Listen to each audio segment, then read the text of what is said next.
大家好，今日係2025年嘅1月7日啦。咁過去幾年咧，全球經濟不景啦，疫情嘅時期，政府使咗好多錢，歐美政府尤甚啊。咁佢哋都不斷要加人工，穩住個軍心。咁但係咧，呢個嘅中國咧就反其道而行噶。過去嗰幾年咧就不斷咧就削減公務員嘅支出，就包括咧喺啲公務員啊，或者係啲幹部單位、事業單位、國營機構追翻咧幾年前嘅一啲嘅獎金花紅啊。咁而且咧就係公務員嘅年終績效咧就大幅削減。我舊年2024年年初咧，我就引用咗財政部嘅數據，就考證咗，就發現咧原來咧中國人啊就係第一季嘅收入係最重要噶嘛，因為有年終績效喺春節前派發，舊年係跌咗雙位數字嘅。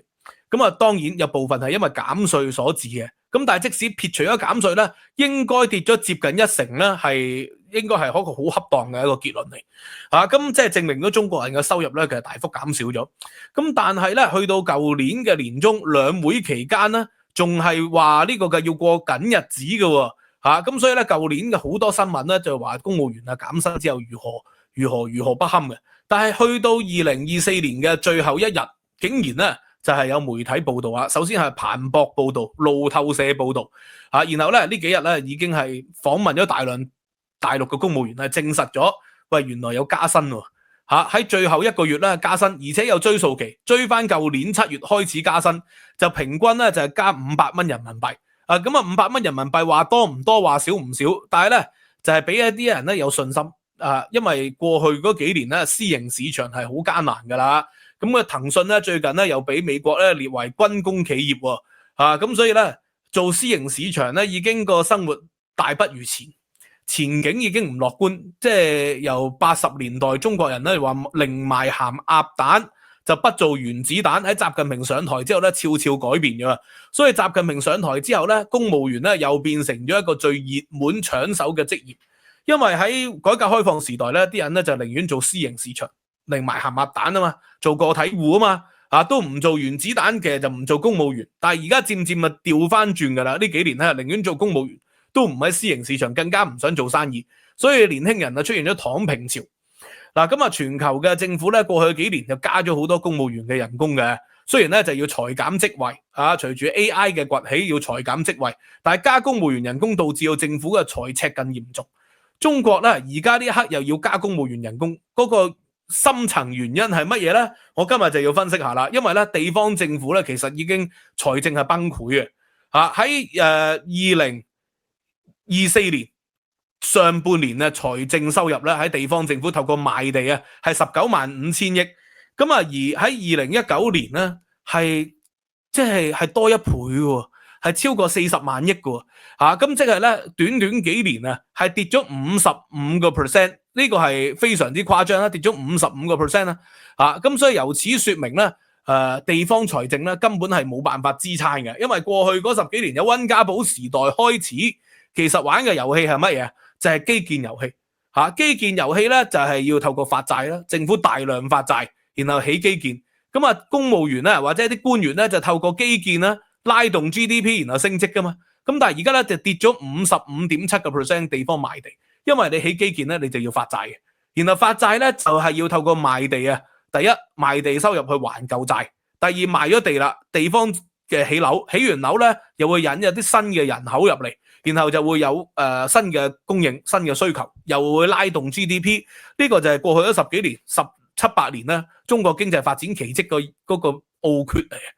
咁但係問題而家賣唔到地啦，喺賣地收入腰斬超過55%，咁然後你還唔到舊債嘅，你還唔到舊債啦，你又如何去維持呢個公務員加薪呢？你應該大幅削減公務員先係噶嘛，咁但係咧你又唔係，你而家咧就話要加薪，反其道而行。過去嗰幾年嘅主旋律就係地方公務員要過緊日子，甚至乎有啲新聞就話咧，有啲4、5線嘅城市咧，地方公務員出唔到糧啊，冇糧出啊，拖欠啊，幾個月先出一次啊，或者咧即係紮住咗半年或者數個月嘅糧。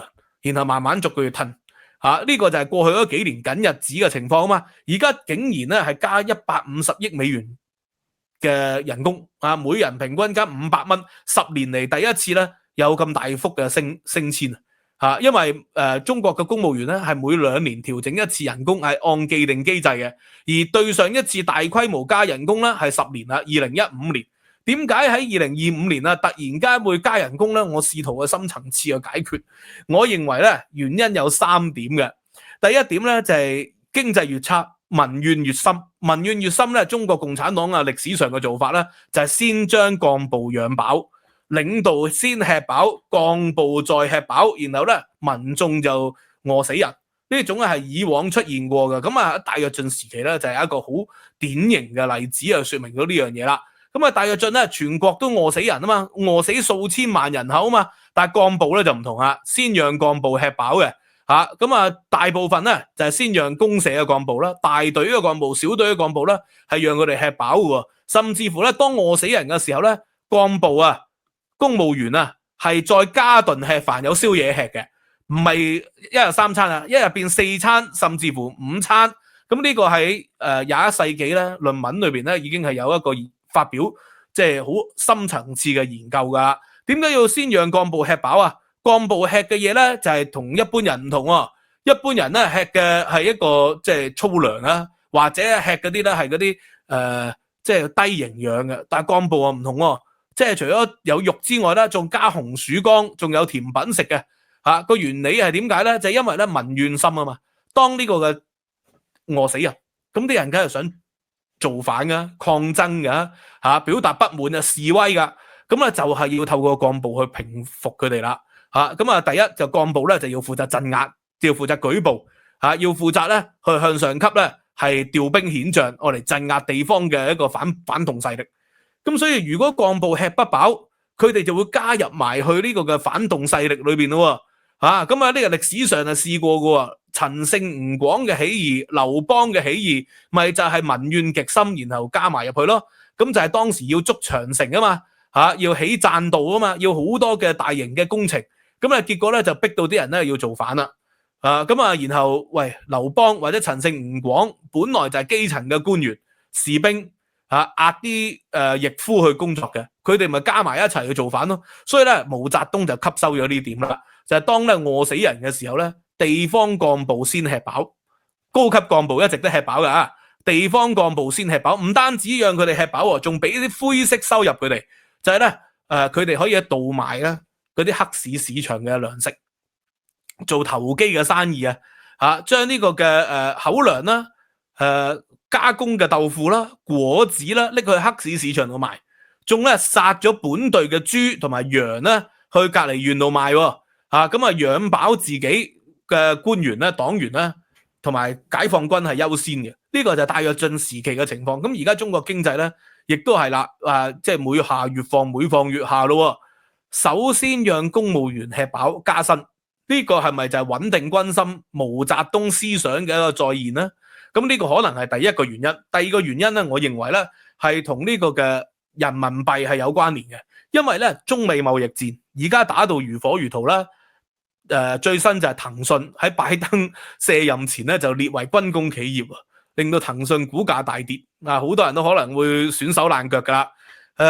特朗普上台咧就話第一日就會加中國10%嘅關稅，最高咧可以加到60%嘅關稅。咁中國咧出口美國係一個非常之重要嘅市場嚟噶嘛，你就唔係咁輕易咧揾第三世界一帶一路國家去消化出口美國嘅商品噶嘛。咁所以咧佢如果加關稅咧就要透過人民幣貶值去抵消。咁所以咧人民幣貶值咧係長久嘅一個發展趨勢嚟嘅啦。當人民幣貶值咧就代表咧公務員嘅購買力下降啊。咁購買力下降咧佢哋梗係覺得壓力更大噶，佢哋消費能力更弱嘅，佢哋嘅不滿亦都會更深。所以喺而家呢一刻咧，掉頭明明係舊年年中都仲要減公務員人工嘅，特朗普上台咧就加翻公務員人工。所以我認為咧係特朗普爭取咗中國公務員人工加幅，因為人民幣貶值，佢哋就要加人工啦，要抵消翻咧貶值嘅購買力下降嘅威脅。希望咧公務員咧穩定軍心，唔好將佢哋公務員咧變成咗憤怒嘅民眾，否則咧政府就難以繼續管治噶咯。呢個超穩定結構咧就會破裂嘅。毛澤東講過啊嘛，城牆往往由內部破壞，而唔係由外部攻入嚟嘅。咁所以咧先穩定城牆內部。習近平係深得毛澤東戰略嘅，對於毛澤東嘅治國思想、軍事思想咧，係有非常之獨到嘅研究嘅喎。呢個係習近平嘅厲害之處嚟嘅。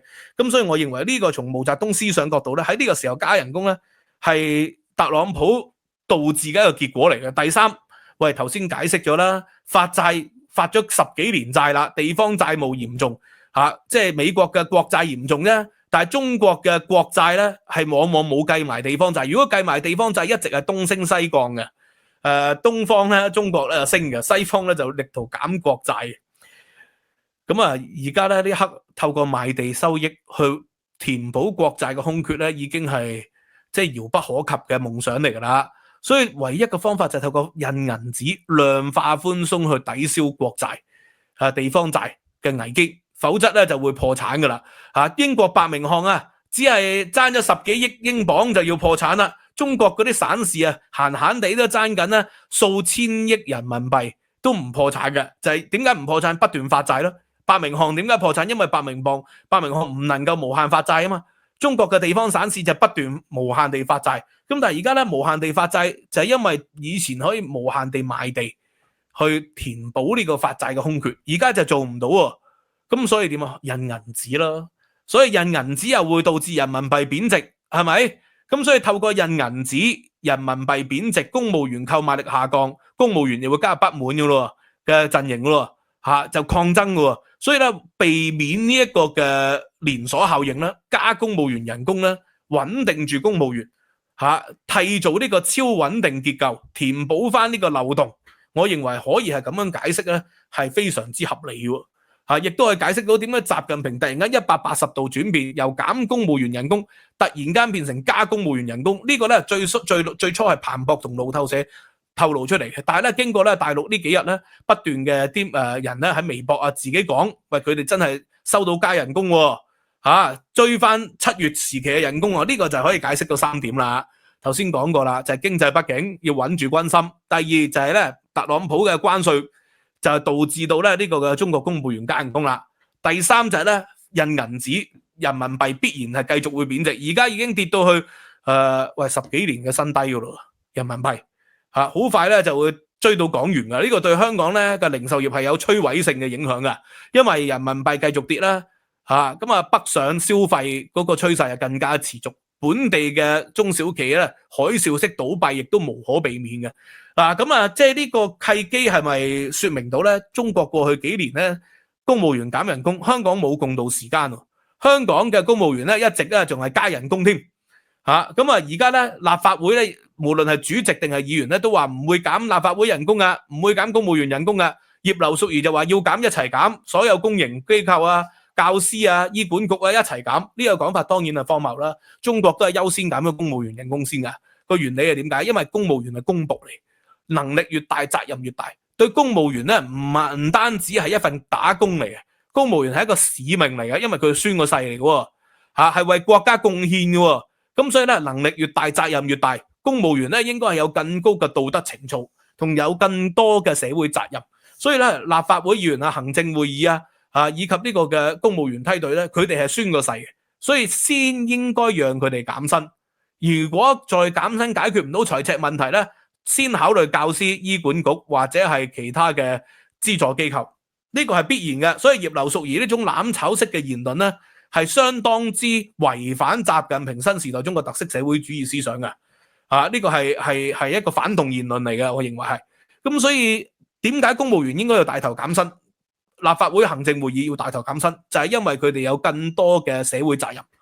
佢哋係受食君之祿，應該要擔君之憂嘅。所以葉劉應該要擔君之憂先嘅，而唔係話要攬炒所有人一齊減薪。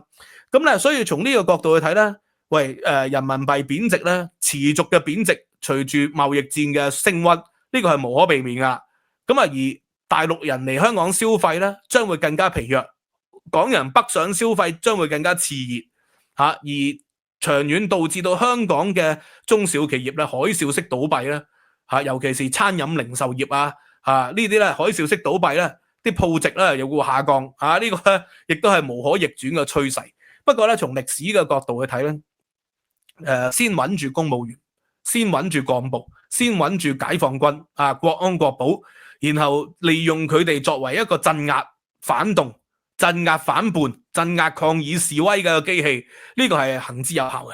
否則歷史上咧太多經驗咧，就係咧地方基層嘅幹部咧、公務員啦就係加入咗去反抗嘅陣營裏邊，最終咧就係一夫作難而終秒罪，生死為之天下笑。咁所以毛澤東咧，佢係歷史上咧即係相當之厲害嘅一個治國之才啦。因為佢熟讀《資治通鑑》啦，對中國歷史嘅《資治通鑑》明辨得失。呢個係相當之掌握嘅，所以點解中國餓死幾千萬人都冇好似黃巾之亂、黃巢之亂、揭竿起義啊？冇喎，黃巢之亂、黃巾之亂都係餓死人而導致到爆發戰亂嘅。但係共產黨治下餓死嘅人係比佢哋多好多倍喎，都冇喎。個原因就係因為咧，先讓幹部吃飽，呢個係好緊要嘅。而更重要就係咧，毛澤東嘅時代咧，啲幹部吃飽咧，佢哋解放軍咧係有熱兵器嘅。古代係冷兵器啦，喂，即係你個地方周牧吃飽都冇用嘅喎，黃巾咧都可以同佢哋冚嘅喎，因為大家實力係相當噶嘛，揭竿起義攞碌棍啊，攞支槍啊，篤都篤死你啊，攞石頭掟都掟死你。但係咧，共產黨嘅時代咧就有熱兵器，有坦克車，有槍有炮，咁所以咧你只要穩住咗幹部，呢個超穩定結構咧就可以維持起碼至少一段時間啦。你見到北非啊、中東啊，嗰啲獨裁者維持咗幾十年都冇問題嘅。往往咧佢哋嘅土崩瓦解咧，就係出現黑天鵝所致。黑天鵝冇辦法預計啦。咁但係咧，習近平喺而家呢一刻咧加人工咧，雖然係杯水車薪因為佢可以加嘅亦都冇辦法好多啦。佢有錢留翻呢啲一帶一路兄弟去借貸去敍利亞或者去委內瑞拉嗰度借出嚟俾人，都唔去加中國公務員人工啊嘛。而家加150億美元。好有限嘅1000億人民幣左右，咁但係呢個開咗個頭，可以係經濟越差，人民幣越貶值咧，佢哋人工咧就會加得越快，所以呢個亦都會導致到年輕人咧考公務員嘅心、加入黨嘅心越熾熱嘅，呢個可以預示到未來中國幾年嗰個青年人嗰個發展路徑係會咁樣嘅。Anyway 今日就講到呢度啦，收費平台 Patreon 咧就有文字版嘅，而家我呢個書咧就係泰晤士河畔漫談歷史和政治經濟咧，香港嘅2樓書店咧已經係有售啦。我見到樂文書店咧就話已經有嘅 ，HKTV Mall 有入貨噶，我知道可能遲啲有得賣啦。三中商成品咧，我聽講都有入貨喎。咁所以我優先希望鼓勵大家啦去2樓書店度買啦。我出實體書嘅原因都係希望支持多啲2樓書店嘅，我對佢哋有啲感情情懷，我好多知識都係啲2樓書店打書釘學翻嚟。以前細個咧冇錢買書咧，都係啲2樓書店咧打書釘嘅。喺樂文田園啊、學津啊嗰啲地方咧，就打書釘咧，就吸收到好多知識翻嚟。咁希望大家優先考慮喺樓上書店度買。海外嘅讀者遲啲有其他途徑咧，有公佈嘅。咁今日就講到呢度啦。收費平台 Patreon 咧就有文字版，有獨家嘅課堂。你只要 join 咗 VIP 會員15蚊美元級別嘅，你就可以無限重溫，年費訂閱仲有 discount。希望新一年大家可以支持鼓勵啦，知識有價。今日講到呢度，拜拜。